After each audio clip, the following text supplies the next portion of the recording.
In 2023, many tablets were released, and I got a lot of questions for specific tablets and for specific pens.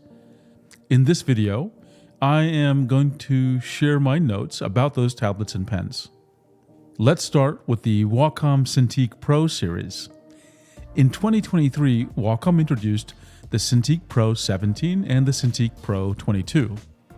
They joined the Cintiq Pro 27, which was released in 2022, and together these three make up the new flagship line of Wacom professional pen displays. Some things they bring to the table: professional color support, which is very useful for people in creative industries.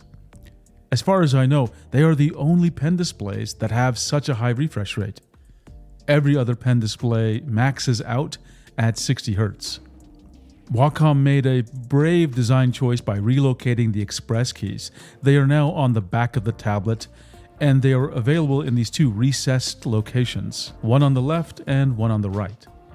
Unfortunately, I found that these express keys were rather awkward to use this way, and it was just too easy to accidentally press the buttons.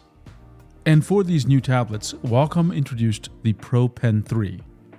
The Cintiq Pro 27, again, it was released at the end of 2022, and honestly, there is no point going through all the specs.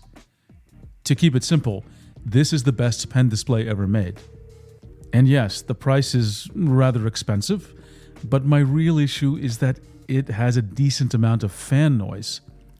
It's not loud, but it's loud enough that I find it irritating, and it certainly does not contribute to a harmonious experience. I bought the Cintiq Pro 22 about a month ago. Unfortunately, I have had not much time to play with it. It does continue Wacom's trend of making very expensive pen displays, but at least I'm happy to report that the fan noise, while I can hear it, is a bit diminished from the Cintiq Pro 27. So the fan noise is much more tolerable. I'll be using this tablet a lot more in 2024, and once I've spent more time with it, I'll share my notes. Pen displays come in many sizes, but the range between 20 inches and 22 inches, that is really the size I like. I prefer using this Cintiq Pro 22 much more than the Cintiq Pro 27. The size gives me enough space to draw, but it doesn't get in my way. And it doesn't occupy too much space on my desk, and it is easy to move around. As for the Cintiq Pro 17, I have no plans to buy this tablet because I just bought a Cintiq Pro 16 a few months ago. That model was released in 2021, and I've been very happy with the Cintiq Pro 16, which only costs about $1,500. At the time, I thought that was very expensive, but the Cintiq Pro 17 is $1,000 more expensive. And look, I'm sure it's a pretty nice tablet, so I do not think this is a must-buy. If you're looking for a tablet of this size, I highly suggest you explore the Cintiq Pro 16. The new Wacom Pro Pen 3, unlike every other pen out there, is incredibly modular. It comes as a set of pieces, and you assemble them the way you want. You can make the pen thicker or thinner by choosing one of two grips, or you can use it without any grip at all. You can adjust how the weight is distributed in the pen, so it can be weighted more to the front or weighted more to the back, or you can just not use the weight and the pen will be much lighter. You can choose to have 3 buttons or no buttons. And with all this modularity, I was a little concerned that it would feel flimsy and the parts would be loosely connect and it would rattle, but actually none of that happened. It's actually incredibly solid feeling, and it is very premium feeling. Unlike the older Pro Pen 2, the new Pro Pen 3 does not have an eraser. Instead, Wacom says you can use the 3rd button on the pen and map that to an eraser tool in your application. I don't use erasers, so I was not bothered by this, but I know some of you will find this disappointing. But remember, you can always use the older Pro Pen 2 with these new Wacom Cintiq Pro models. You do not have to give up the experience you are having today. Some people were hoping that Wacom would take the barrel rotation feature from the Wacom Art Pen and introduce that into the Pro Pen 3, but that did not happen. So is the Wacom Pro Pen 3 better to draw with than the Pro Pen 2? Well, let's start with just the feeling of using the pen. The Pro Pen 3 does feel very nice, and so does the Pro Pen 2. If there is any difference between the two pens, it is incredibly subtle. The only thing I was maybe able to notice is that the Pro Pen 3 nib does not retract as much into the pen when you're pressing down. So the pen feels a little more solid this way, maybe a little more connected to the surface of the pen display. It's a nice feeling, but again, it is very subtle. The difference is so subtle that many times I have picked up the older Pro Pen 2 by accident and used it for several hours. And it's only when I looked at the pen that I realized I was not using the Pro Pen 3. Of course, other people do feel that there is a much more noticeable difference, but for me, it just was not apparent. In terms of pressure support, well, it's hard to compare. Tablet Expert Cube has measured the Wacom Pro Pen 2. He found that it has an incredible pressure range. The initial activation force is less than 1 gram force, so it is very sensitive, and the maximum pressure is almost 800 gram force. Unfortunately, I have no way of measuring the pressure range for the Pro Pen 3 at the moment, but I assume it is at the same level as the Pro Pen 2. At the very least, in my usage, it does not seem any worse, and it does not seem any different. Some of you will want to use the Pro Pen 3 with your older Wacom tablets. I am afraid we are still very unclear what is going to happen. In September of 2022, someone tweeted at Wacom, and that tweet is now deleted, but in that tweet, they asked if the Pro Pen 3 would be compatible with older tablets. Wacom's response is still available, and they said that they will have a driver update that will enable this compatibility soon. And then later, in October of 2022, there was an event where Wacom had a Q&A session, and the question came up again in that session. And in the transcript, you can see they said they're working on it. But now, it's January 2024, and we still haven't heard anything from Wacom. In any case, I don't think this matters. I do not believe you are going to get any significant improvement by using the Pro Pen 3 with your older tablets. Remember, the Pro Pen 2 is an incredible pen. It is much better than every other pen out there. So, you should not feel like you're missing out on something because you can't use the Pro Pen 3 with your older tablets. Wacom also made some updates to the Wacom One series of tablets. In 2019, Wacom released the original Wacom One pen display. They are now calling that the Wacom One Gen 1. In 2023, they released 4 new Wacom One tablets, 2 pen displays and 2 pen tablets. Wacom uses the name Wacom One for all these tablets, but that will be very confusing in this video, so I will call them Wacom One Gen 2. And Wacom also introduced a new pen, the Wacom One Gen 2 pen. First, I was really happy to see that the new Gen 2 pen displays really improved on the display panel. This was a big weakness of the original Gen 1 tablet. The new displays have better colors, better viewing angles, and they look brighter. And so that's a huge improvement. The Gen 2 pen now has 2 buttons compared to the 1 button of the original Gen 1 pen. The Gen 1 tablet, which was a pen display, used a proprietary Wacom 3-in-1 connector, but the new Gen 2 pen displays can connect to your computer with a single USB-C cable. USB-C connection between pen display and computer can be a very complex topic, so I want to spend a moment just going over some details about it. If you are considering using a single USB-C cable to connect your pen display to your computer, please remember there are some key requirements that are necessary to make this happen. First, the USB-C port on your pen display and the USB-C port on your computer must both support something called DP Alt Mode, or DisplayPort Alternative Mode. And just because you have a USB-C port on your pen display or computer, it does not mean they support DP Alt Mode. You will have to verify that both ports support DP Alt Mode. If the USB-C port has a Thunderbolt logo on it, then that means it supports DP Alt Mode. Or you might see the DisplayPort logo next to the port. That will also mean it supports DP Alt Mode. Unfortunately, many times there's no indication whatsoever on the ports.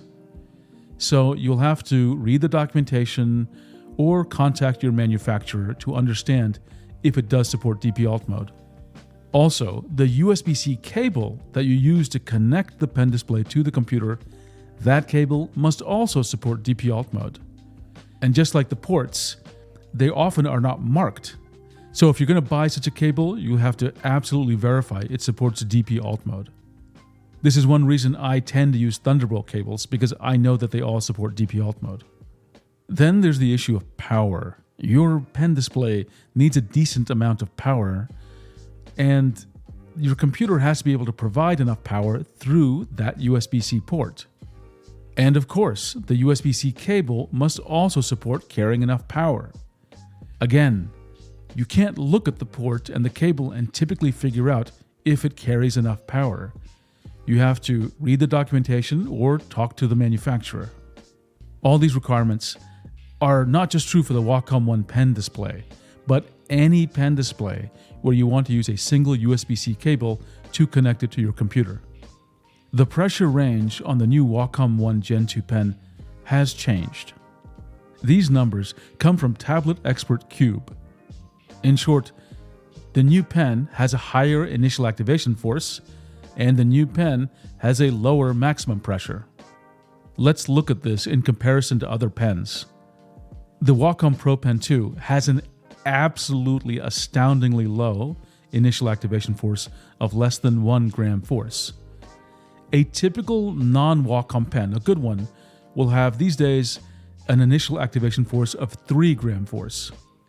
The Wacom One Gen 1 pen has an IAF of 5 gram force, but the new Wacom One Gen 2 pen has an IAF of 8 gram force.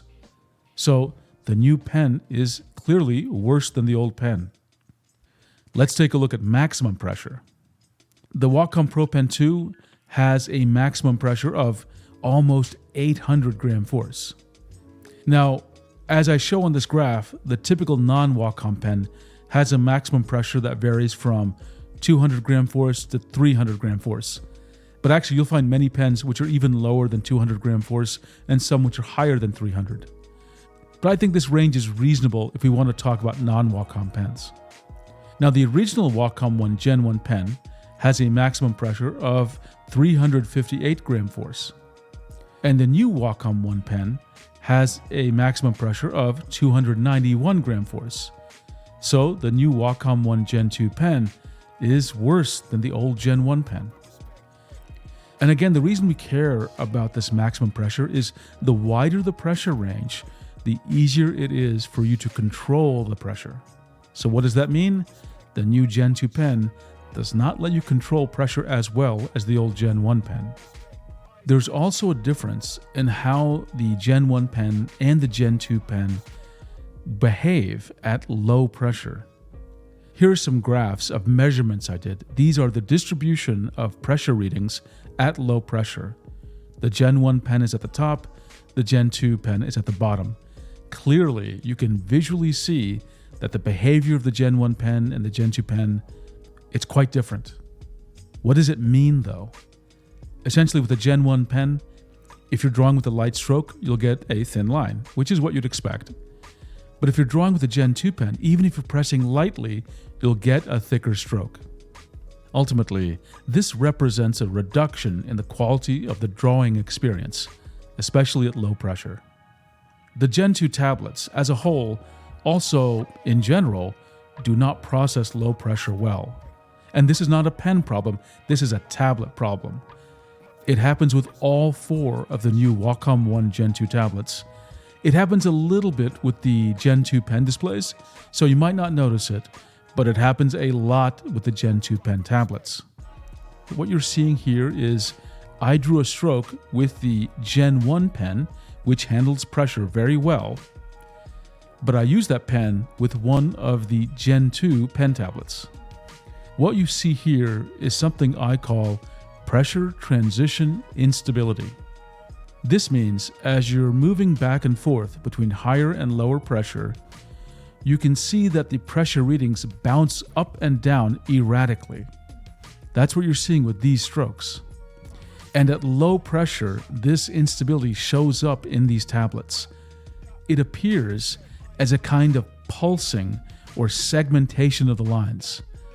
These were all created in Krita using a 100-pixel brush with no brush smoothing. And the effect is very clear in this case. If your brush is on the size of 5 pixels or 10 pixels, you might not notice this effect, but as your brush gets bigger, you will notice, especially with the pen tablets.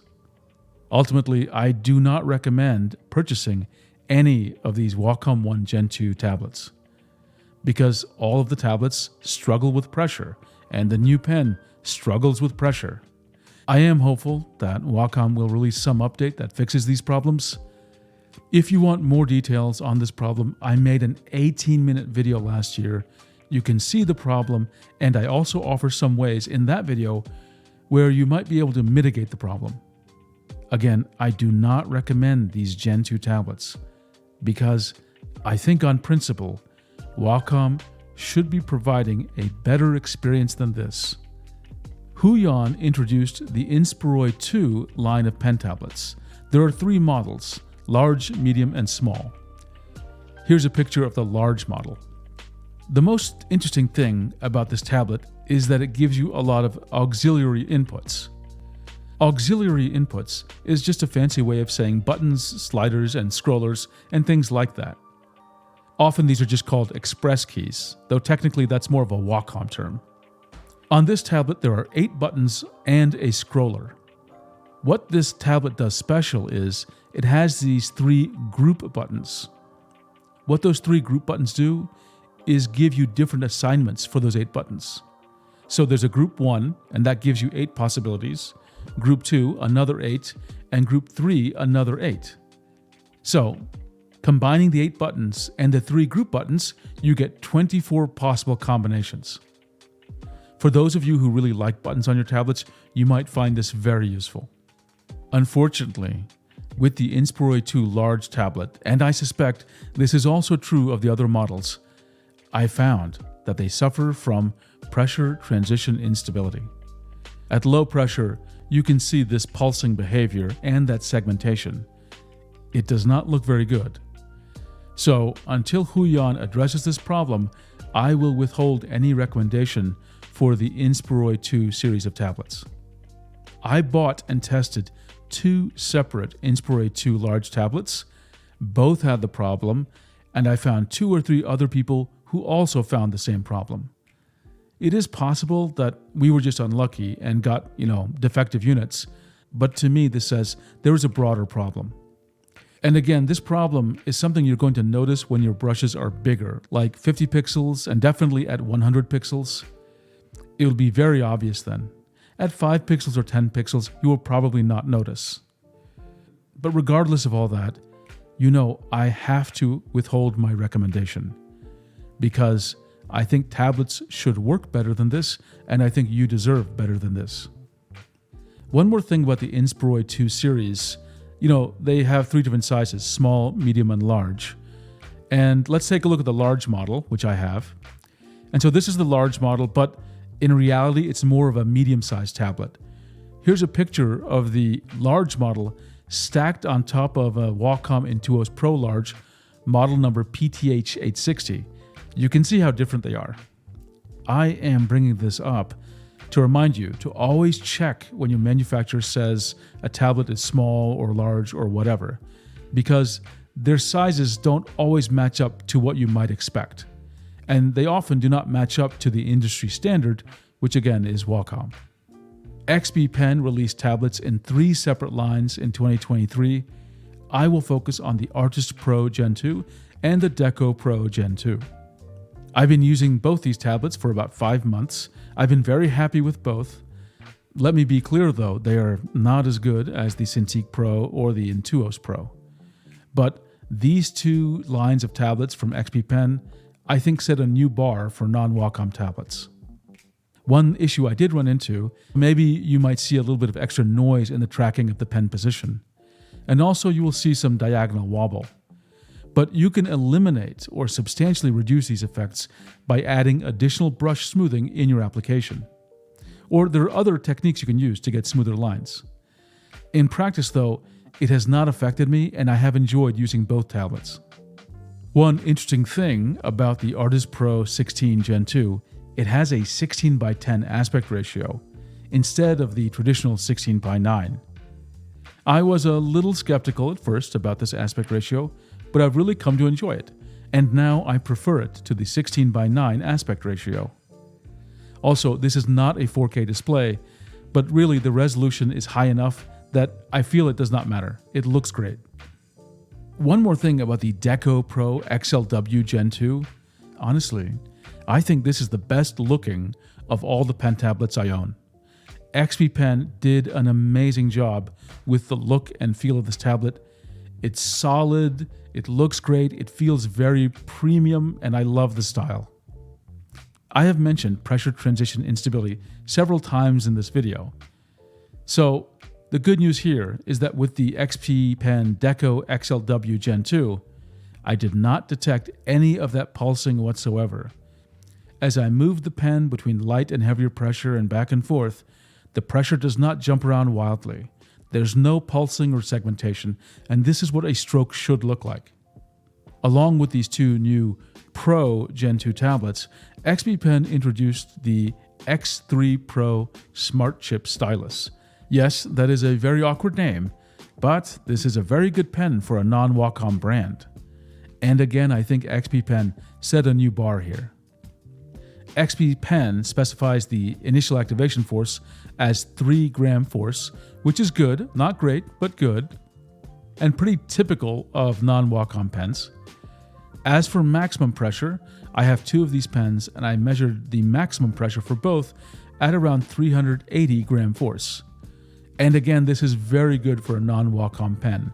True, it is not as high as the almost 800 gram force that we see in a Wacom Pro Pen 2, but I do think you will find this pen is a step up and definitely helps you control your pressure better than previous pens from XP Pen.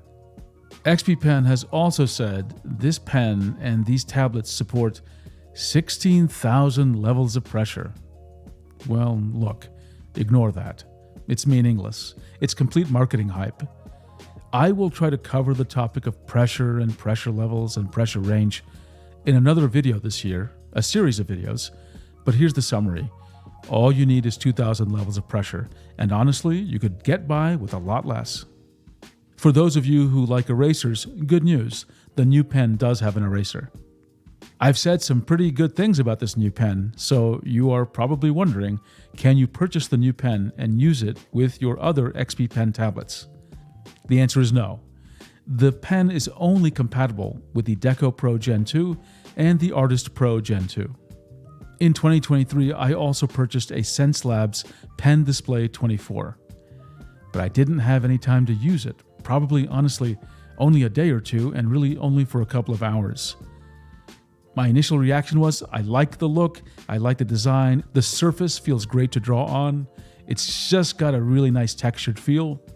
The display panel is fantastic, the colors are good, and it blocks glare very well. And Xencelabs is known for having the most user-friendly tablet drivers in the market. The only negative that I found in my brief period of testing was, and this was corroborated by multiple people, I saw more diagonal wobble than I like. It's not bad by any means. It's probably slightly above normal, but it is clearly present. And you can get rid of these effects by adding additional brush smoothing in your applications. But at this price of around $2,000, I expect tablets to have much less diagonal wobble. So hopefully Xencelabs will have some kind of firmware or driver update which will address this issue. But in the meanwhile, I want you to take that into account if you are considering purchasing this tablet. At the very least, do more research. Later this year, I will try to use this pen display more, and I will publish my usage notes. 2023 was also a great year for standalone tablets.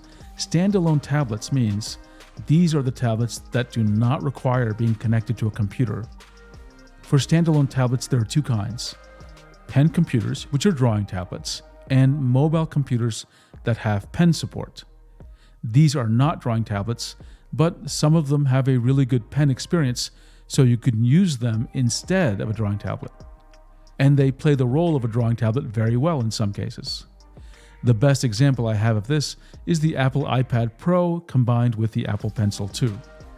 For pen computers, Huion released two new pen computers, the Canvas Studio 16 and the Canvas Studio 24. Now, please keep this in mind. I do not recommend any brand of pen computer, not even Wacom, because pen computers are crazy expensive, they're difficult or impossible to upgrade, getting them repaired or serviced is extremely expensive and takes a lot of time, and I think these brands still do not have that same level of customer support as, let's say, larger companies that ship many more hardware devices like Apple or Microsoft. So for all those reasons, I recommend you avoid pen computers and instead go with a mobile computer that supports a pen. In particular, in 2023, Samsung launched their Samsung Galaxy Tab S9 series, and one product in that lineup that really caught my attention, and I bought it, was the Samsung Galaxy Tab S9 FE. FE stands for, I think, Fan Edition. Essentially, it's a lower spec version of the other S9 tablets. And I think it's around $450, but I like it a lot. It has a good display, it's very responsive, it's super portable, and it is a fantastic alternative if you do not want to get into the Apple ecosystem. I use my Galaxy Tab S9 FE all the time. I browse the web, I check email, and I draw quite a bit using apps like Concepts and Infinite Painter, so I've been tremendously happy with it. And the great thing here is this tablet uses the Samsung S Pen. And the Samsung S Pen actually uses Wacom EMR technology, so the drawing experience is very good, and it feels much more like a normal drawing tablet. And unlike the Apple Pencil, the Samsung S Pen has a physical button. So those are my takes on the different tablets and pens I had a chance to play with in 2023. As for 2024, I know some exciting things are going to happen soon. For example, in just a day or so, Huion is going to release two new pen displays, the Huion Canvas Pro 19 and the Huion Canvas Pro 27. From what I've heard, they have really improved the initial activation force, the maximum pressure, the anti-glare sparkle. These tablets support touch, they have better color support. So I'm super excited about these two tablets. And as soon as I can, I'm going to purchase the Canvas Pro 19 and publish my usage notes. And that is just to start off the year. I think we are going to see many more exciting tablets. Thanks for your time, and I hope you enjoyed this video.